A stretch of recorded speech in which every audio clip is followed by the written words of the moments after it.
сіздерді боз иттігіп, жақшынақай бір сүйлөшіп, ынтымақташып алалы деп шақырып атат балдар. Рахмат ушу жаштарға, чоң рахмат. Анан эми жакшы келишипсиздер, куш келипсиздер. Эми ушул курултайыбызды ачык деп жарыялап коелу.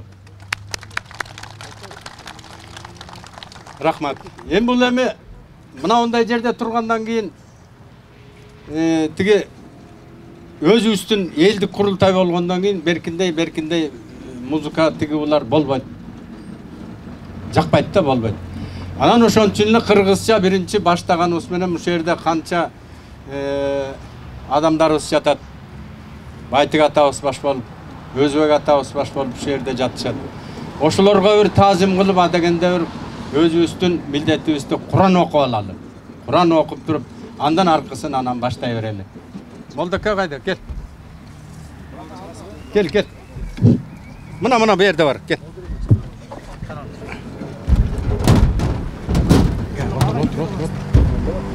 Otur. Almenen. Otur. Otursan yanımdan koyup durayım. Altını koy işte.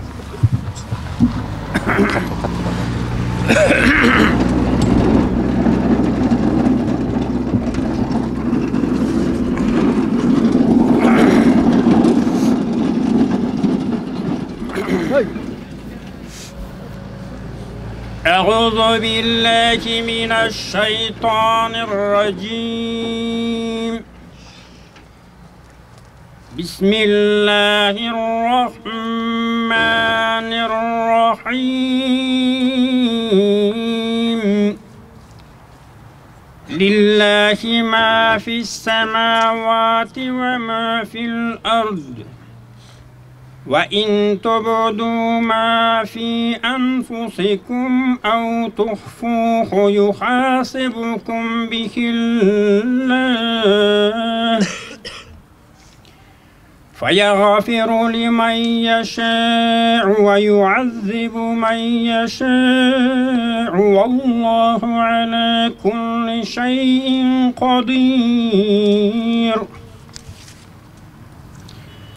آمن الرسول بما أنزل إليك من ربك والمؤمنون كل آمن بالله وملائكته وكتبه ورسله لا نفرق بين أحد من رسله وقالوا سمعنا وأطعنا غفرانك ربنا وإليك المصير لا يكلف الله نفسا إلا وسعها لها ما كسبت وعليها ما اكتسبت ربنا لا تؤاخذنا إن نسينا أو أخطأنا ربنا ولا تحمل علينا إصرا كما حملته على الذين من قبلنا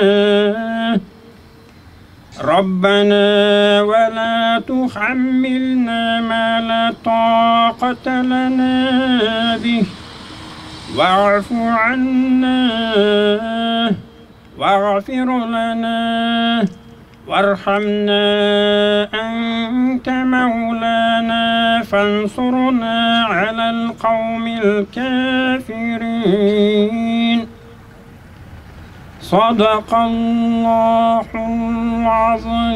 العظيم سبحان ربك رب العزة عما يصفون وسلام على المرسلين والحمد لله رب العالمين آمين الحمد لله رب العالمين صلى الله تعالى على رسولنا محمد وعلى آله وأصحابه أجمعين اللهم اغفر لنا ولوالدينا والمؤمنين والمؤمنات والمسلمين والمسلمات الأحياء منهم والأموات ربنا آتنا في الدنيا حسنة وفي الآخرة حسنة وقنا عذاب النار ربنا اغفر لنا ولإخواننا الذين سبقونا بالإيمان ولا تجعل في قلوبنا غلا للذين آمنوا ربنا إنك رؤوف رحيم تلاوة القرآن صلوات شريفة بالغسرة قناة ولوبايتك توصى ушул жерде өтүп кеткен жалпы мусулмандарга багыштап хадия алдык.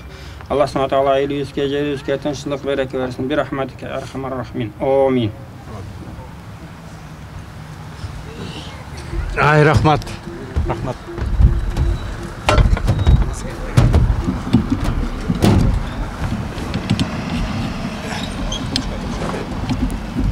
Бул курултайдын чоо жайы мен адегенде кичине айтып коеюнчу.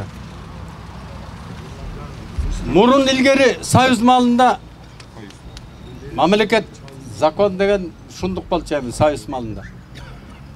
Каерден кааласа өз эрки менен эмне кылам десе ошо болчу. Азыр эми биздики өзүбүзчө мамлекетбиз, жер өзүбүздүкү, жер элдики. Мына мисалы чоң арыктын бер жагынан баштап туруп, жардын барын касып кирди эле, ошол боюнча, аң боюнча, жар боюнча турат. Мисалы. Андан кийин келип туруп эле терде эле башкарасынын жанында мына бөлтөктүн кичинекей бир тулганы бар эле, бас бөлтөк деген кичинекей. Аны тытып отуруп, мына түп-түз жер болуп калды. Аксакалдар чынбы? Түп-түз, эчтеке жок. Малда чөптө чыкпайт экен бир алгандан кийин эчтеке чыкпайт, калды. Анан эми бияк капталга киришти. Бул өзүбүздүн жер да, өзүбүздүн жер. Агайын туугандар. Өзүбүздүн жерибизге өзүбүз ээ болушубуз керек. Анан биягынан эми баягы чолокту сүйлөгөндө мынабу башкара суу менен Байтык айылынын өзүнүн мал залы менен жан сактаган эл өзү. Анча-мынча 5-6 кой 2 уйдан болсо да. Анан аларды жая турган жерибиз жок. Эчтеке жок. Түп-түз келип эле мен алгам кагазды, менде кагаз бар деп эле айыл өкмөтүнө келет, депутаттарга кеткеле келип эле бир тет, анан кийин болбосо дагы билген намаздарын окуп атат. Эми ошолорду бир жакшынакай четишип, мына курултай уюштуруп, ошолордун сиздердин аркаңыздардан чечим чыгарып могу жерге. Жакшынакай тетерде балдар жүрөт, кол коюп, барыңар бергиле. Ошонун бир жакшынакай кеңешип келген бармак орбайт да. Ушул жерден жакшынакай мына аксакалдар отурат, апалар отурат, чыгып сүйлөп, өзүңөрдүн оюңарды айткыла, түшүндүргүлө. Ошол үчүн мына ушул жерге жыйылып отурабыз. Туугандар. Азыр келет ага жетебиз. Келди. Келгендер келишти. Чоңдор эмне деме эле? Чоңдор бизди угат, биз уккандай кылып айтабыз да. Алар да өздөрүн айтат. Азыр эми кыскартып мына жерде ушул өзүбүздүн айылдык мына курултайдын катчысы бар. Ошол адегенде жакшынакай кылып түшүндүрүп берсин. Алиев Самат деген. Акын.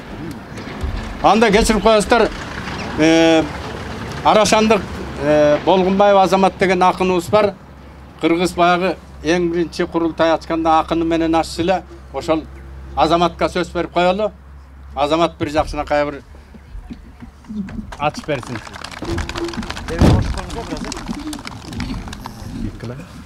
Болду.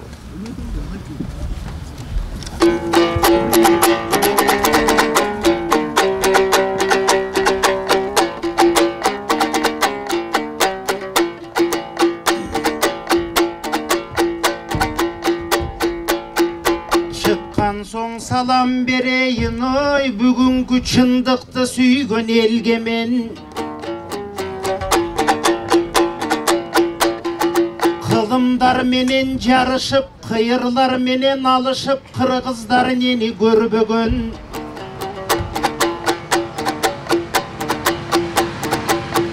Маңдайда кылыч турса да, таңдайга найза сунса да, бирок ар намыс менен абилин арага чаңгыргыс бербеген. ырыскысың қадырым бір ғанаң еліменен теңдеген. Елім баққан азамат, жерін сақтап құт қылған, зобололу жігіттер, елін зор бақытқа туш қылған. Дұшманы келсең оқсынған,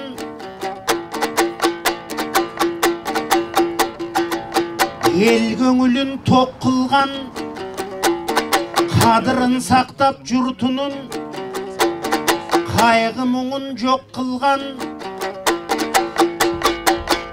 Қашымдан айтар шындық деп қалдайған жұртты топ қылған. Бірақ азырқың ерлер ер емес, азырқы шерлер шер емес, ой, өз жерін ғана сатып жоқ қылған.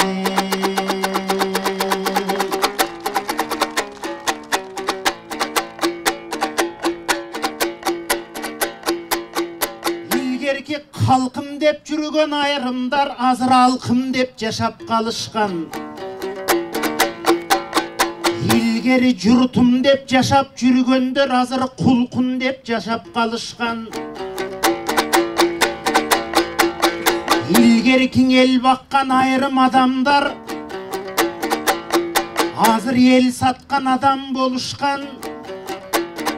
Жер баққан айырым адамдар мінтіп жер сатқан адам болышқан. Қаншаның сөгі жатқан жер, Арыстаны Қырғызстың Байтектің сөгі жатқан жер, толырын қассаң аландаң, ой, азыр көр сатқан жандар болышқан.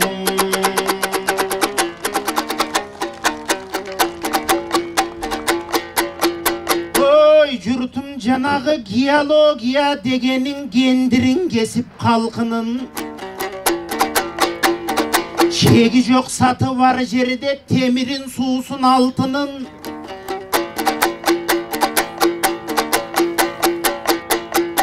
Алар қырғыз емес деп өңдінім, анкенің араңдай ашып алқымын. Ел бақмақ қайдан авалқы, азыр ырысын жеп қалқының. Ой, бұл боз бөлтөк деген боз бөлтөк, тарихы терең биік жер. Кенен Қырғыз қалқына сары зөнчүй жалпыға өчпей тұрған үміт жер. Боз бөлтөктің башында илгері жаңғарач би еліне жалпыға чындық сөз салып, жігіттері жаңғараштың дұшман келсе көз салып, алар арыстаның елдің болышқан, мұнан ақ қалпақ елге көч салып. Андан бері қарасаң, Байтек батыр баяны, андадағы көрінген бұл боз бөлтөктің қараны. Ой, бір қарасаң боз бөлтөк, боз ұрып жатқан чаңы бар. Ой, дөңел емес жөнеле, қалдайған жұртқа бағы бар. Анкенің үстінде кеңеш құрышқан, мұндағың ақсақалды қарылар. Анда барыбыз бірге туралы, жашыбыз менен жоғылып қарыбыз бірге туралы, ошондон ақиқат шындық табылады.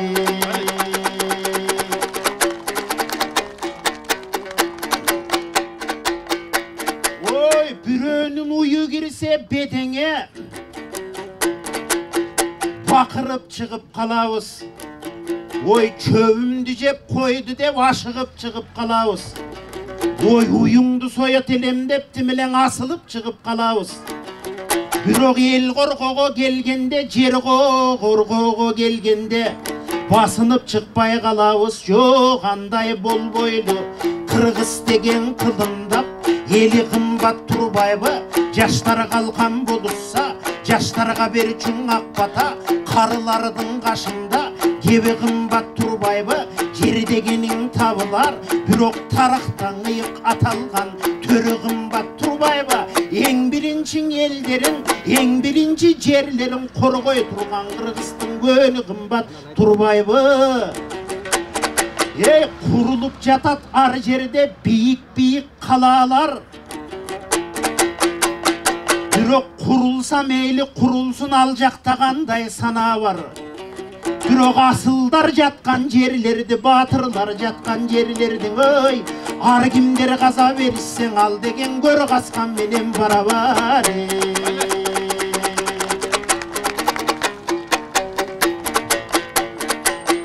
Азыр ағаларым айтышты, басшымын деген жанағы басшылар барбы деп айтты. Елдің сөзін угуучу тырмакчанын ичинде жакшылар барбы деп айтты. Елді биримдикке чакырчу бектер барбы деп айтты. Елдің акыйкатын жазуучу дептер барбы деп айтты. Акыйкат чындык мына силерде көңүлүңөрдө жатпайбы? Андыктан элди мактайлы кагылайын калың жұрт. Илгерек камман астан эң айткандай, камбакай айтып кеткендей. Бөлүнбөйлү кыргыздар, бөлүнүү жолдон ар качан. Төгүлбөйлү кыргыздар, бөлүнүп алып ар жерде. Элилбейли кыргыздар, бөлүнүү деген нерсеге семирбейли кыргыздар. Ар жерден ар болуп теминбейли кыргыздар. Биримдик менен ынтымак бассак келет акыйкат. Биримдик менен ынтымак тапсак келет акыйкат. Карылардын батасын алсак келет акыйкат. Казал сөзүн жүрөгкө алсак келет акыйкат. Кагылайын калың жұрт, кагылайын байтигин. Башкара сууң айылы, бул жакта чоң таш айыл бар. Кыргызга кеткен даяны. Ошолорго тийиптир мына нак бөлтөктүн жарыгы. Андыктан бузулбастан сакталсын ушул нак бөлтөктүн калыбы. Анткени бул жердин карап олтурсаң, тереңде жатат камыры. Тереңде жатат камыры, тереңде жатат тамыры. Кыргыздарга айтылган нак ушул боз бөлтөктүн кадыры. Аландыктан кыргыздын кенен болсо экен арымы. Бул жерде жана көрделем Аламүдүндөн Акими Алтынбек деген балаңды. Елди биримдикке чакыр деп шайлаган экен адамды. Ой, Алтыке, Алтынбек Аким кайдасың? Кол көтөрүп кой. Алтынбек Аким кайдасың? Кол көтөрүп койчу, кол көтөр. Бүгүн эл чогулуп, чындык менен акыйкатты айтып келе жатпайбы? Алтыке тарыхтын изин бул жерде тартып келе жатпайбы? Андыктан Аким болгон соң, эл мүдөөсүн чоңдорго түз айталың Алтыке. Элге кубат ап келип күч айталың Алтыке. Өкмөткөн айталы, бөлтөктүн баркын далайга теңдейбиз деп айтышты. Бир да жерин бөлөккө бербейбиз деп айтышты. Акыйкатты сыйлаган андыктан элдейбиз деп айтышты. Андыктан кагылайын Алтыке, чоң милдет турат астыңда.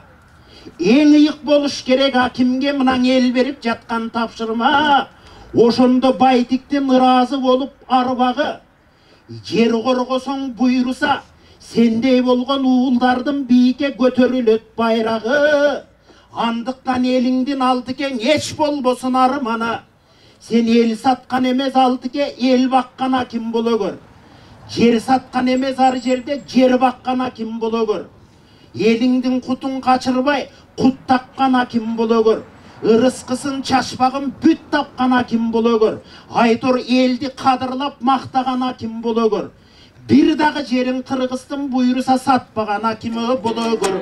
Ошондо келет кашыңа ак калпак элдин караны. Ак бата болсун балдарга алакандарды чабалы. Алан кени калың жұрт, алан кени калың жұрт. Жер деген ыйык турбайбы, жер үстүндөн жашаган эл деген ыйык турбайбы. Камбайтып жүргөн боз бөлтөк төр деген ыйык турбайбы аландыктан бирибиз карыларың батайса жаштары калкан бололу анткени жердин кадыры ар качан турат жогору тетиги кең таластын төрүндө Камманас атам жүргөн жер Кароолдун дөбөсү ал жер деген чынында илгерки зор тарыхтын элеси болбосоң ошко барсаңар эй так Сулайман жери деген Сулаймандын тагы бар касиеттин баары бар ал эми кенен чүйдүн ортосу эт жүрөктүн толтосу мына Байтиктин боз бөлтөгү бул жер тарых эле эмес байыркы булак калпак элдин эртеңи эй бул жерди каза берсеңер эртеңки элдин кесилет кендири менен мерчеме эми кагылайын калың журт баарыбыз бир бололу калдайган тоодой көрүнгөн карыбыз бир бололу көдөндөгүң айтылган датыбыз бир бололу кайсы желде жүрсөк да калкым катыбыз бир бололу карыларга жанашып жашыбыз бир бололу ынтымагы бар элдин кадыры болот жогору андан акыйкат менен чечилсин тарыхтын изи жаткан жери ак бата болсун акынга журтум ана канча коюдум Ай рахмат, азамат чоң рахмат. Рахмат бала, рахмат. Эми мыйзам боюнча мынау курултай өтүп аткандан кийин мынау курултайдын башчысын шайлап алалы. Андан кийин сыйлуу төргө дагы шайланган кишилер бар. Ошолорду атап коеюн дагы, келип бул жерден орун алып бериңиздер. Бул курултайдын башчысы кылып өзүбүздүн айылдык Өмүрали Биңкерди шайладык. Туура чечим өзү дагы сотто иштейт. Анан ушуну кел.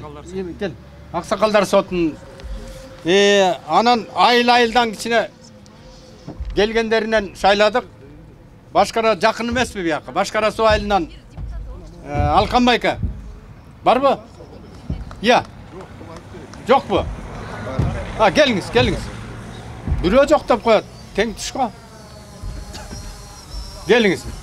Арчалдан Насыр Басылбек. Келгиле. Орталыштан Аскарбек байка.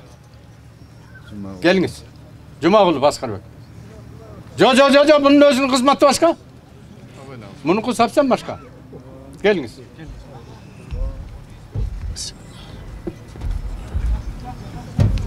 Кашкасуудан ким бар? Кашкасуудан. Бол келип койгула. Ким бар аксакалдарда? Мейли анда, жетет. Анан неме? Байке. Эмеде чоңарыктан да келишкен. Батырбек Саматтын чоңарыкты. Так, биздин чоңарыктан да келиптир. Батырбек Самат барбы? Я, кел. Ал дагы күйүп пышып жүргөн жигит. Кел чурка, кел ой. Эми мына жанагы мен айткан курултайдын катчысы Алиев Саматка берейин. Кел, Самат. Түшүндүрүп берчи балам, ушуну жакшылап. Барын жакшылап түшүндүрүп бер барын. Ушул закондош. Акимди чыгарып коюңуз. Я. Саламатсыздарбы, калың калк, урматтуу жердештерим, урматтуу туугандарым, урматтуу коноктор, бүгүнкү курултайдын катышуучулары. Аябай көп суроо пайда болду дейт ушу курултайдын негизи боюнча. Бирок ушу кептин алдында мен бир нерсени айтып кетейин дедим эле. Жакындан бери көп сөз болуп кетти ушу тоонун аталышы боюнча. Бирөө бас бөлтөк дейт, бирөө боз бөлтөк дейт. Аябай көпкө чейин интернеттен дагы жолукканда дагы ушуларды айтып эметип, элдин көбү ошол маселеге эле эметет да. Анан ушунчалык жүрөгүм ооруду. Ушу атына мелдешкеннечи, эртең бул тоонун заты жок болуп кетсе, чаңдөгө болуп эле калат да. Аны тарыхчыларга, санжырачыларга, жана башка адамдарга калтыралы расмий негизде кийин тактап берсин тоонун атын. Азыр улук саат берсеңиз, биз убагында 1100 добуш менен Кыргыз Республикасынын президенти Сооронбай Шарипович Жээнбековдун атына кайрылганбыз, ошону окуп берейин. Кайрылуу. Урматтуу Сооронбай Шарипович, биз төмөндөгү колдорубузду койгон Байтик айыл өкмөтүнүн тургундары сиздин атыңызга ушул кайрылуу аркылуу өз чындыгыбызды жеткирүүнү туура көрдүк. Жакынкы убактан бери биздин аймакта жайгашкан касиеттүү бас бөлтөк тоосунун жок болуп кетүү коркунучу жогорку аларча өрөөнүн жашоочуларын гана эмес, Бишкек шаарынын тургундарын дагы тынчсыздандырбай койбойт десек жаңылбайбыз. Бүгүнкү күнү иштеп жаткан 7 заводдун үстүнө дагы 32 лицензия берилиптир. Алардын көбү жакынкы арада өз иштерин баштаса, өз иштеринин даярдыгын жашырбай келишет. Эгерде мындай шарттар орун алса, анда бул толугу менен эки атсыз аталган кылмыш ишине жатары шексиз. Анкен себебибиз жогору жактагы мөңгүлүү тоолордон соккон мээлүүн шамал Борбор шаарыбызды сергитип турат. Бирок 40ка жакын заводдордун иш жүгүртүүсүнөн кийин бузулган жерлердин чаң буркурап, автоунаалардын жык чыймалыгынан жана бак дарактардын кескин азайышынан экология жактан бир топ начарлап кеткен Бишкек шаарынын дагы бир топ орчундуу проблемасы болуп калышы ыктымал. Аны менен бирге бул тоонун жергиликтүү эл көптөгөн жылдар бери жайыт жана чабык катары колдонуп келет. Жакынкы айылдардын мындан бөлөк мал багуу аймактары жок.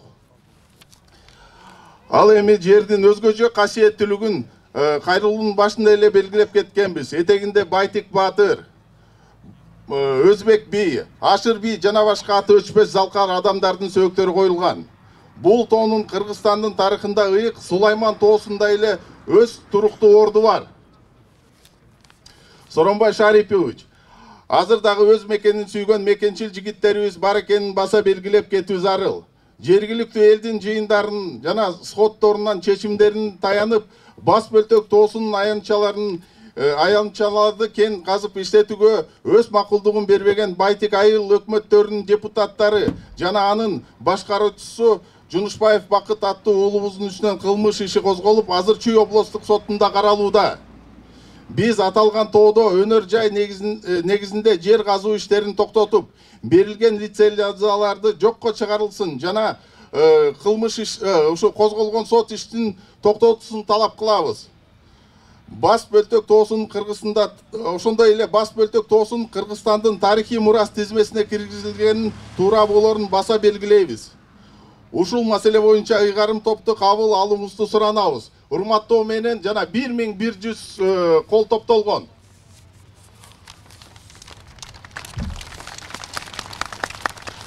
Ошонун негизинде мына 4-сентябрда Чүй областык сотунда 70-тен ашык адам чогулуп, ошо жерде эле кыскача жыйын болуп, ошо жерде аксакалдар айткан, бул тасмаларда да бар. Курултай өткөрүлсүн деп, ошонун негизинде уюштуруу топ түзүлүп, протоколдор түзүлүп, жерлерде жыйын өткөрүлүп, мына ошо курултай түзүлүп атат. Ошо курултайга келген адамдар өзү эле делегат болуп калат экен. Бул боюнча мыйзамдардан да көп ар кандай талаштар болду. Эми дагы бир өзүнчө бир аягында кошумча кылып кетейин дедим эле. Бул жерден 7 күндөн бери ар кайсы айылдардан келип кошулушту. Жалаң гана азыр Байтик айыл өкмөтүнүн айылдары эмес, Чоң Арык, өйдө жакта Таш төбө, Заречная, Чоң Таш, бер булактан бери малдары келет экен бияка. Ар жагы дагы Ак өргөдөн бери келет экен.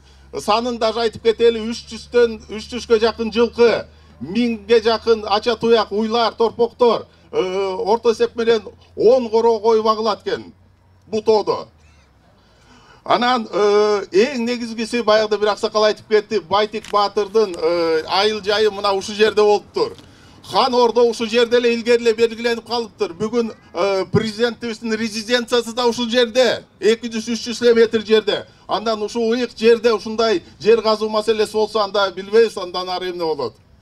Мыйзам негизинде дагы мына геология министерствосу келип атат. Баш бийлик менен жергиликтүү бийликтин мындайча айтканда тартышы болду ортодо. Ошондо баш бийлик өз үстөмдүгүнө салып, мыйзамдылыкка салып, кандайдыр мыйзамда жыртыкча табылыптыр да, ошонун негизинде лицензия Кыргызстанда берилип, башка жерлерде чыр чатактар болуп атканын көрүп атабыз. Биз мыйзам дегенде өткөрүлүп, жергиликтүү элдин, жергиликтүү бийликтин кызыкчылыгын коргоп атабыз. Ошонун негизинде мына курултай өтүп атат. Чоң рахмат. Ой, рахмат. Азыр айта албайм. Анан Таштөбе айылынан Бешиналиев Тилек деген өкүл бар экен. Келдиби ошол жигит? айтат казыр Госком диалогия чыгат, ошондон сурагы бар. Нормально? Өмүралиев Бакыт деген жигит бар экен. Бул жерде Geldi. келиптир. Yaka geldi. Эми агайын туугандар. Бул жерде тигиндей мындай деп эле сүйлөй бергенде болбойт. Кичине чактап, тууралап, ар ким өзүбүздүн мнениябызды жакшынакай кылып туруп айталы. Эми бул жерде аксакалыбыз дагы бар, Байтык Башкара суу айылынан дагы көп нерсени билет. Күйүп бышып жүргөн Алкан байкага береличи, Алкан байка. Келиңизчи. Otur öyle söylüyor. Ya. Otur öyle. Şuradan mesela ortak startlar diyor. El görmeye kalat kişine. Köyden çıkıp İyi, hoşan. Hürmetli eldir dağayın tuğanlar. Ma bugün monday kurultay kılıp çoğultu otağız mına bizden problema, bizden çeşim tolkumuna böltük. Mına başkarası en yakın böltükle cay aşkan ayın. Oşanın birin malları var o şeyhtan ottay. Şehirden emetet. El karapayım, el baykuş. Oşanı sahip ertemenen ötkörüp oşoğa antaqa çalıp oşo menen jaşayt bakışlar. Ana oşoğa karşı olup monunda işler bolwatat. Eteden beri aytıldı. Bunun bari toxtatılsın. Janağı litsenziya деген kağasın çöntөгüne salal, kayaktan kez aşağı geçsin. Bizden şu dileğimiz, bizden sonrası şu.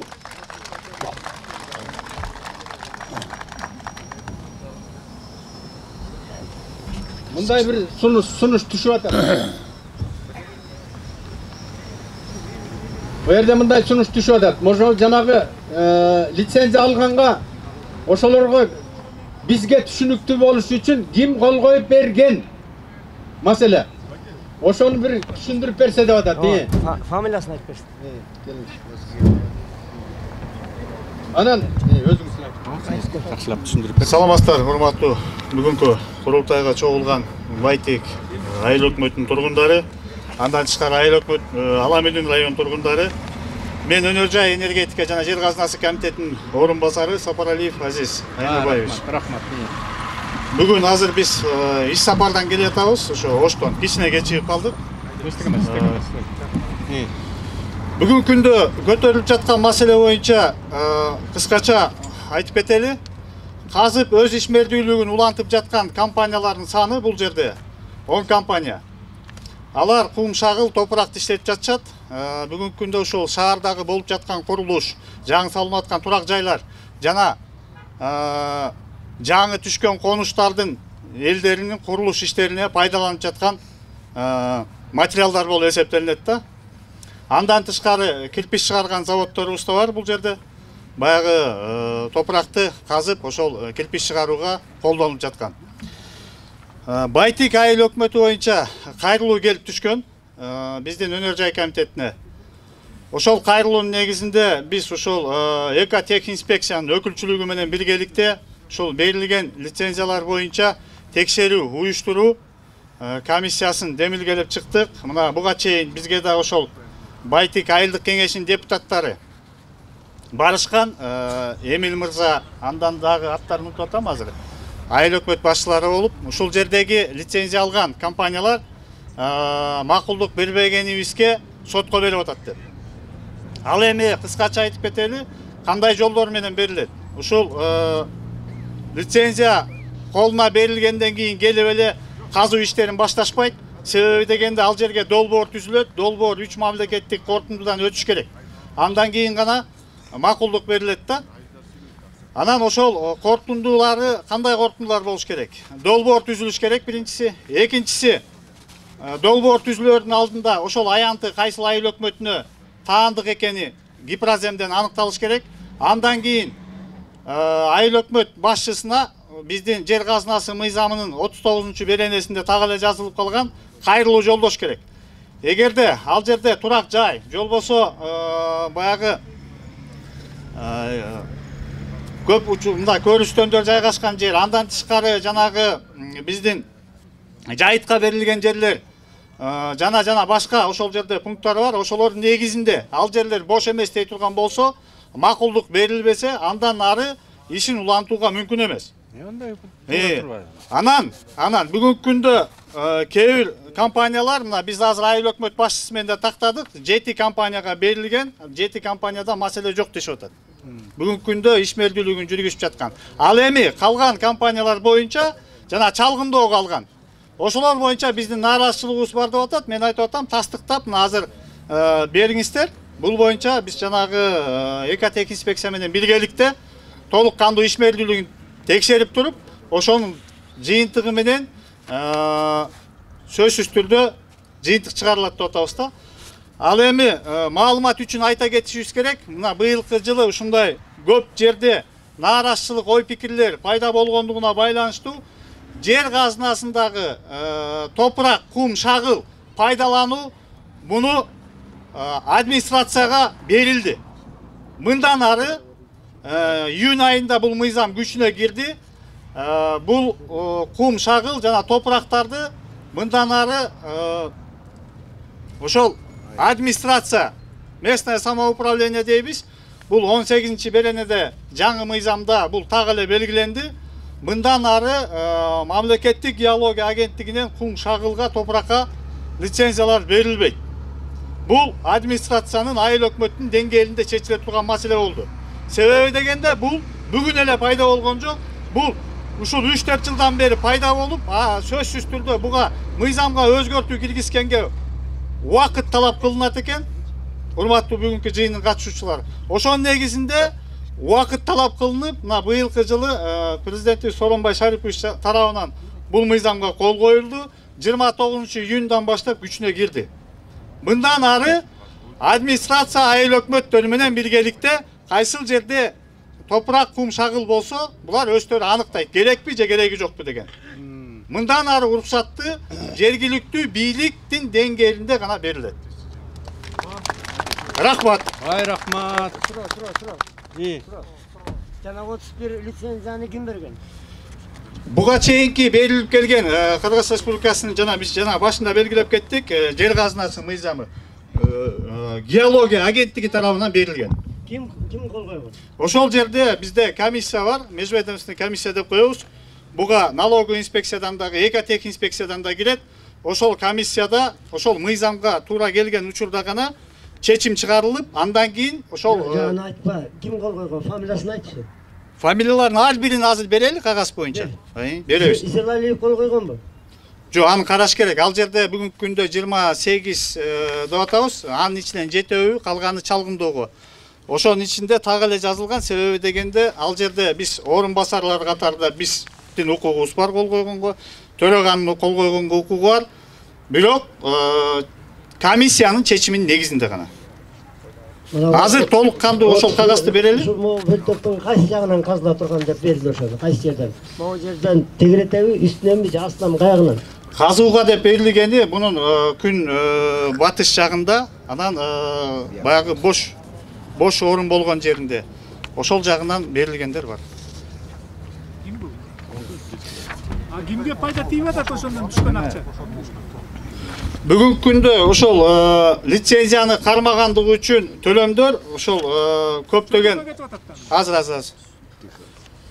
Сиз суроо бердиңиз, аз жооп берип коеюн. Буга чейин көптөгөн ошол лицензияны алганда пайда түшпөй жатат деген 2012 жылга чейин көптөгөн нааразычылыктар болгон. Ошол лицензиядан түшкөн төлөмдөр толугу менен айыл өкмөттүн эзебине чегерилет, бюджетине. Ошол ар бир лицензияныкы ошол өзүнүн аянтына жараша төгүлөт. Аянтына жараша изилдөө, чалгындоо, андан тышкары казып иштетүүгө жараша. Ар биринин өзүнүн пункту бар. Азыр биз мунун баарын айыл өкмөтүнө такта састыктап келдик, беребиз колуна. Рухсатпы? Бул жерде курултай бөлтөк үчүн болуп атат. Могу бөлтөктө айтып атпайбыз 18-жылдан. Туурабы? Бул жерде айтып атат 18-жылдан баштап уже местный эмелер чечет деп, айыл өкмөтү. Бул уже мурда кеткен, бул жерде бир дагы бош жер жок. Уже кеткен, лицензия алынып кеткен, могу бөлтөктө бош жер жок. Уже кийин кайсыга беребиз? Кайсыны айыл өкмөтү чечебиз? Уже жоқ, бұл жерде Берилбейт деп атпайбы, бұрынғы лицензияны жоқ, азыр эми берилбейт. Ага чейинки берилгендерчи уже жоқ да эмнени берет кийин. Башка жоқ, кийин берелик десек да эме жоқ.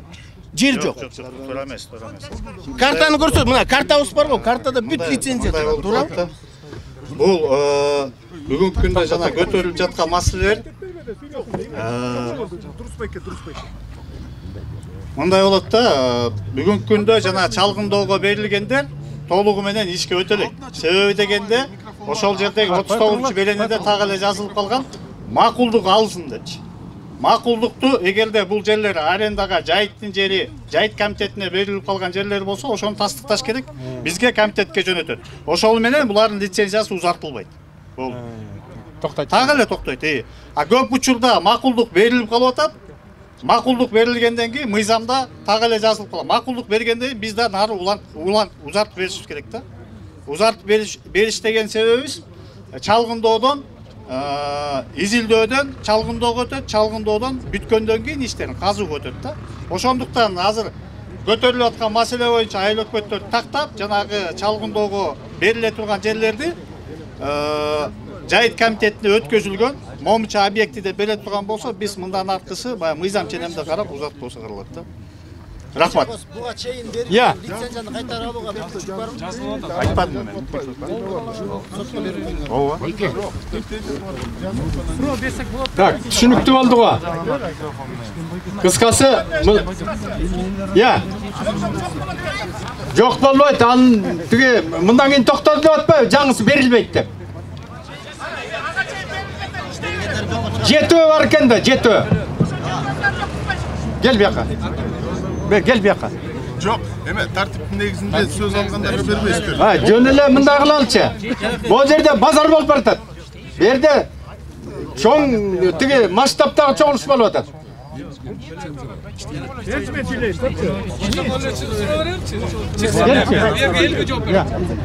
Gelsen tigi kim? Gel oraya. Ruhsat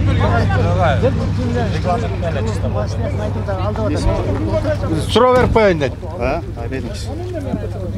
Ошол уруксат берген кишилер контордон отуруп эле циркуль менен чыгып туруп берип койду да, азыр келип көрбөйсүңөрбү? Эмне болуп атат? Микрофонго Ай, жоголуп баратат. Жоголуп баратат. Ай, жоголуп. Бирөөлөрдүн акчасы.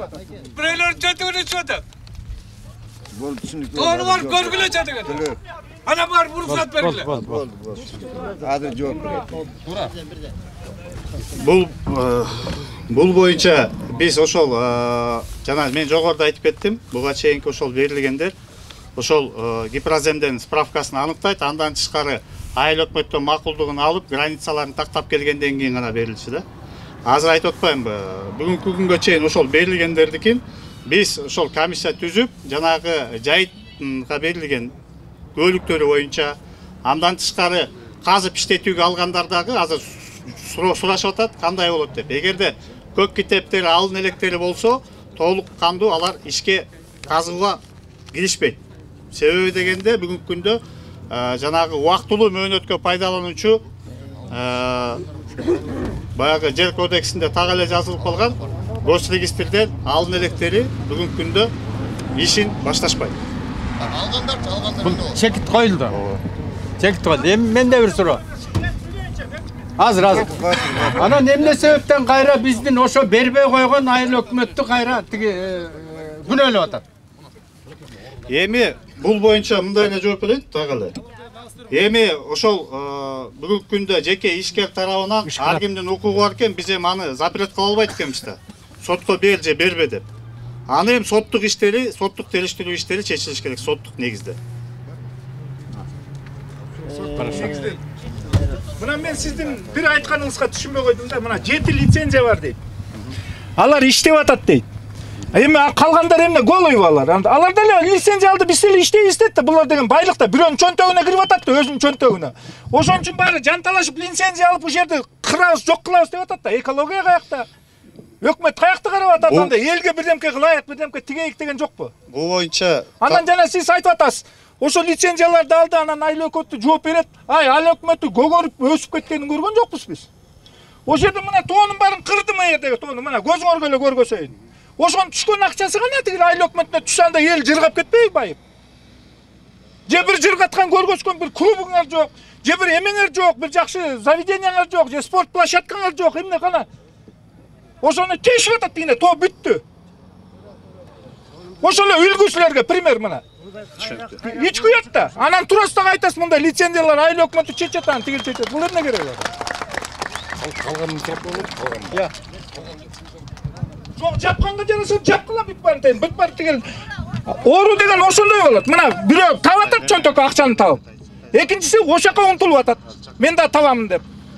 Кошелектөр чоң. Жапкыла бүт бар дейм. Экологияны сактагыла. Хорошо, экология боюнча экотек-инспекция чакыртып коебуз. Өкүнчүлөр келди орунбаса. Келди, экотек. Экология боюнча. Экология боюнча ким келди? Жок, регламент боюнча келди. Келсин. Азыр могу балага сөз берели. Эми жолдоштор, азыр айтып атасыңар экология деп. Мына экологиядан мүчө келди. Жооп берсин мынакей. Келиңиз, атыңызды өзүңүз айтып. Саламатсыздарбы, урматтуу туугандар. Экология тегиз инспекциянын зам директору Артыкбаев Расул. Бул жерде жалпы геология тарабынан ушул Боз Бөлтөк тегерегинде жалпысынан Аламин району разработка 18, разведкага 9 берилген, жалпысы 27 лицензия бүгүнкү күн берилиптир да. Бирок бүгүнкү күн иштеп атканы 6 субъект бүгүнкү күн иштеп атат. Өзүңүздөр да билесиздер. Бул боюнча бизге кечээ күнү бүгүн эртең менен кат түшүптүр. Сиздердин кайрылган катыңыздар боюнча президентке кайрылыптыр. Бул боюнча биз комиссия түзүп, жергиликтүү сиздердин ушул депутаттардан, андан активисттерден, андан сырткары ушул башка органдар менен, соответственно охрана окружающий Токой чарба агенттиги менен биргеликте, андан сырткары Кыргыз Гипрозем ушулар менен биргеликте текшерип, берилген лицензиялардын бул жерде кандай деңгээлде берилди, кайсы жерде, кайсы координаттарда бүт тактап, анан юридикалык баа берүү боюнча ушу текшерип жыйынтыгын берели деп атабыз. Азыр эртеңден баштап экономика министрлигине кат даярдайбыз. Анткени бүт юридический лицо направление алып алып туруп, анан текшерүүнү баштайбыз эртеңден баштап. Бул жерде азыр айыл өкмөтү менен такташтык, аким менен такташтык. Ушул комиссиянын мүчөлөрүн тактап берилет деп. Мен айтайын дегеним ошол. Менде бир суроо. Ошол лицензия бергенди мына бүгүн курултай өтүп атат. Ошондон кийин сиздер момда экен деп туруп токтотуп койгонго акыңар барбы? Акыбыз бар. Эгер мыйзам бузуу, туура эмес берилсе, биздин акыбыз бар. Мына мындан кийин токтотконго акыбыз бар ал. Биздин укук бар. Жок, ошону бар сиздер менен бирге текшерип, кандай мыйзамдуулугу берилди? Мыйзам чегинде берилди, мыйзам чегинде эмес берилди? Категориясы кандай? Жайыт категориясынын уруксатты кимдер берди? Муну бар тактап чыгабыз. Экинчи дагы. Азыр. Экинчи дагы. Бул жер айыл өкмөтү болгондон кийин айыл өкмөтү сиздер ошол айыл өкмөтү менен кеңешип туруп анан кийин иш чара жасаш керек эле да. Жок, биз лицензия бергенди биз киришпейбиз, анткени биз аяк жакта бул геологиянын милдетинде турат, обязанности. Биз берилип азыр разработка баштайт го. Ошондон баштап анан карай баштайбыз. Азыр жана 18 деп атпайсызбы могу лицензиялар. Бүгүн баардык кагазда эле турат да, бул жерде кагазда турат. Ошо кагазын дагы мыйзамдуулугун карап чыгалы деп атабыз. Болду. Сүйлөштүк. Мына биз Орал айыл өкмөтүнөн 2 ай мурун 6 июнда биз экотек инспекция сокулуптун кат жазганбыз. Кат жазып экотек инспекцияга биз ушу Орал айыл өкмөтүнөн келгенбиз. Ошол жактын турундары болобуз. Биз ушу көйгөй Байтик айылы, Башкарос айылы, ушу баардык айылдар биз чеккенде көйгөйдү чекпейт. Эмне үчүн ушу 8 азыркы карьерлердин КамАЗдары бүт бар биздин айыл аркылуу өтөт. Балдардын баары чаңдайт, мектептин жанында чоң кирпичный завод түтөтүп иштеп атат. Ошону биз экотек инспекцияга 2 ай мурун жазганбыз, ушуну текшерип, ушу балдарга зыян болуп атат мектептин жанында кирпичный. Өйдө жакта биздин дачада элдер, аяк уже дачанын баары эле айыл болуп калбады азыр. Аякта да элдер жашап атат, кички балдар бар. 3 кирпичный завод ошо айыл тегеректеп турат. Түтөтүп атышат баары. 2 ай мурун жазган мына экотек инспекцияга айылдын атынан кат. Промежуточный ответ беришкен, Минэкономика разрешение берсе, биз барып текшеребиз деп. Азыркыга чейин кайра окончательный жообу жок. Регистрация болгон каттары бар, промежуточный ответтери бар. Ошол суроого мына кечээ күнү эле кат келди деп атат байке. Силерге чейин ушул биздин каттарыбыз жеткен жокпу? Биз Сокулуктун Ташбаевдин өзүнө жазганбыз, жолукканбыз. Исполненияга кол коюп бердик, болду. Ошо менен азыр ошо чечилет деген 2 ай болду. Чалсак, отпускада да, командировкада, көчмөндөр оюнда жүрөт. Таппай калдык. Ошого жооп берип коебузбу? Бу боюнча мен мындай кылалы, тактап туруп сиздер менен биргеликте карап чыгалы, андан сырткары өзүм көзөмөлгө алайын, муну өзүм текшерип жыйынтыгын берем сизге. Жеринде текшерип, мына бул жигит менен такташып, жеринде текшерип жооп берем сага. Өзүм личный контроль кылам. Рахмат.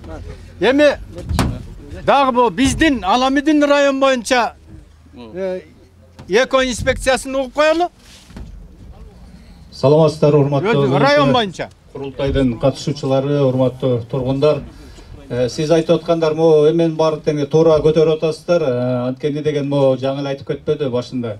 18 биринчи чалгындоого берилип, андан кийин бардык документтерин тактап турган иш-чарага иштерин баштайт да, уруксат кагазы менен. Бүгүнкү күндө 6 жана айтылып аткан субъектлер бар. Ошолор өздөрүнүн проектиси менен иштеп жатышат. Бүгүнкү күндө текшерилген маалыматтар бар. Баягы өтө одоно бузган нарушениялар жок. Бүгүнкү күндө жана проекттин негизинде иштерин иштеп улантууда. Жанагы айтылган мурдагы берилип кеткен лицензияларды пока бизге регистрацияга келди. Алар ошол жана комиссиянын бердиктен жаба турган жабылат, берилген ошо мыйзам чегинде каралып берилет. Болду.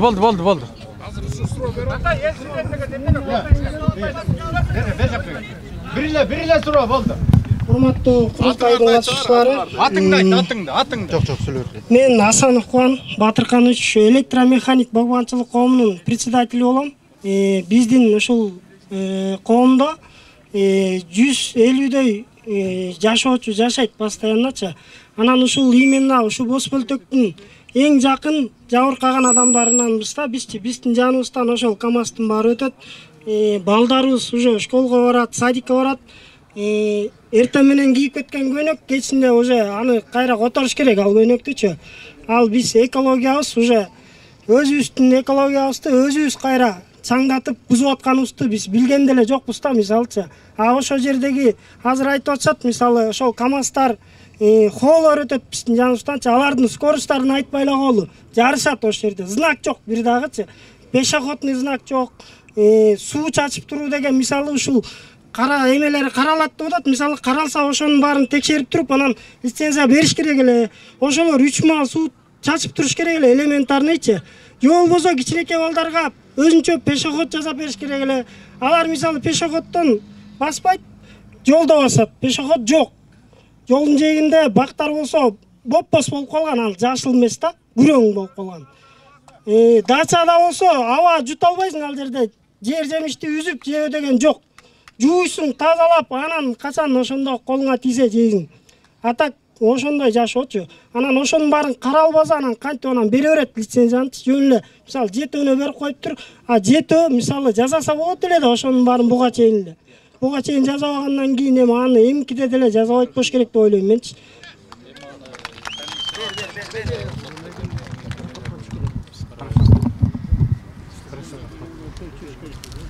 Эмки сөздү биздин аксакалыбыз Аскарбек Жумагуловичке береличи, бул кишинин оюн бир угалы.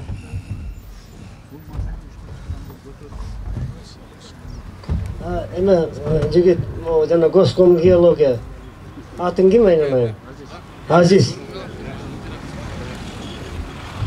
Сен мындайча айтканда Крыловдун башнясын айтпагын бизге.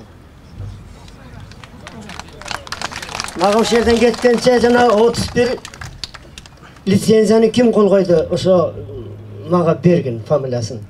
Мен билем. Бул Зилалиевдин убагында болгонбу же кандай?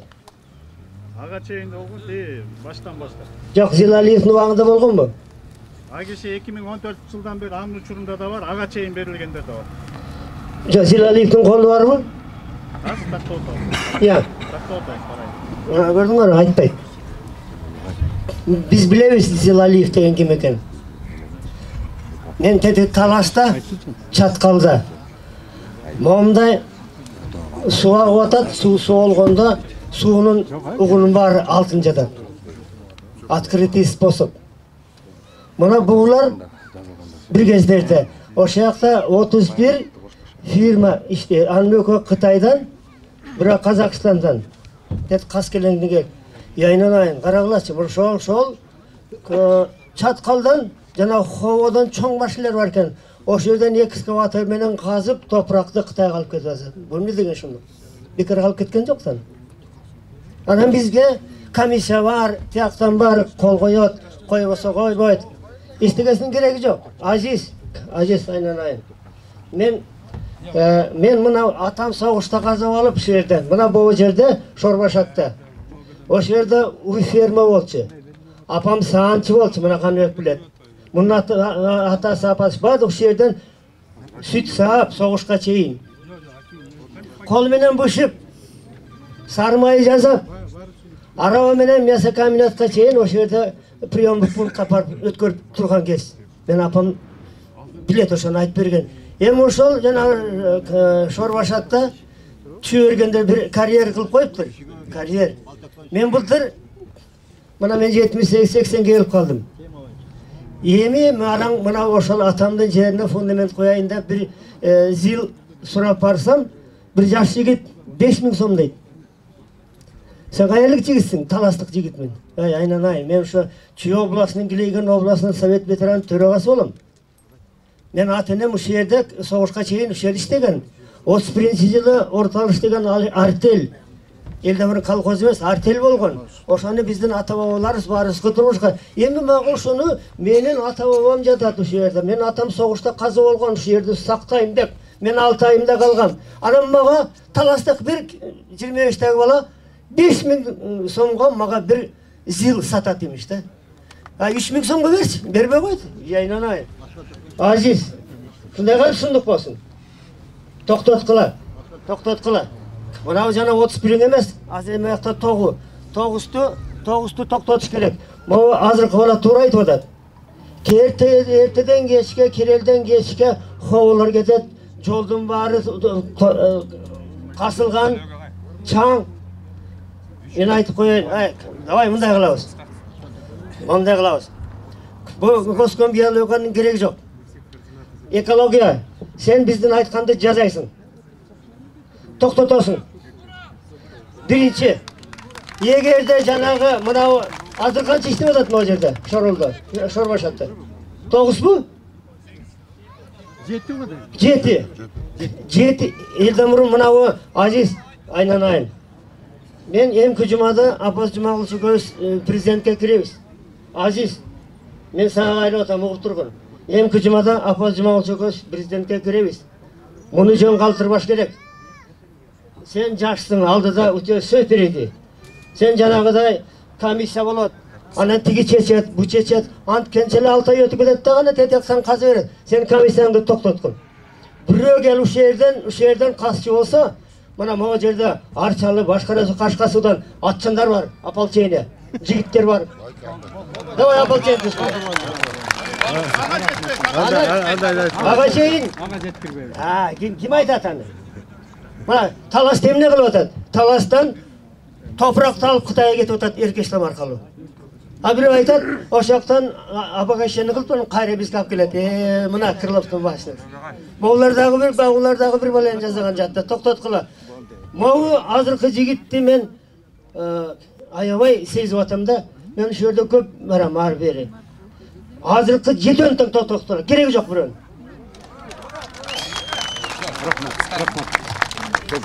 Токтоткула. Эгерде Азиз айтып коеюн, мына сен ушул жерде катыштың, сен жооп бересиң. Ушул жерден эгер жана лицензияны бирөө келчү болсо, сенин комиссияңдын кереги жок, приказыңдын кереги жок. Мына могу жигиттер. Ал азыр отургузуп коет.